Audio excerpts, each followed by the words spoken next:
মাকে ভুলেও তিনটি কথা বলো না। আল্লাহ তাআলা বলেছেন, তোমার মা বাবার সঙ্গে সদাই ব্যবহার করো। যে মায়ের পায়ের নিচে জান্নাত, সেই মাকে কষ্ট দেওয়া মানে নিজের ভাগ্য থেকে বরকত মুছে ফেলা। এক, মা যখন কিছু বলে ভুল হলেও কখনো বলো না তুমি কিছুই জানো না। কারণ আজ তুমি যত কিছুই জানো, তার প্রথম শিক্ষক ছিলেন তোমার মা। তোমার প্রথম শব্দ, প্রথম হাঁটা সব তার হাত ধরেই।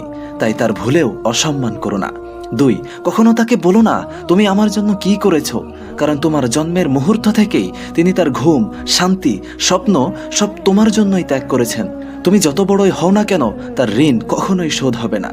তিন, রাগ করে কখনো মাকে বলো না তুমি আমাকে বোঝো না। কারণ তিনি তোমার জন্মের আগে থেকেই তোমাকে অনুভব করেছেন।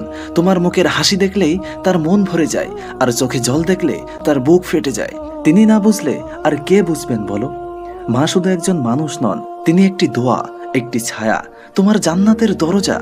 আমি মনে করি যার মা আছে সে ধনী, আর যার মা নেই সে পৃথিবীর সবচেয়ে বড় অনাথ। মাকে সম্মান করো, কারণ তার সন্তুষ্টির মধ্যেই আল্লাহর সন্তুষ্টি লুকিয়ে আছে।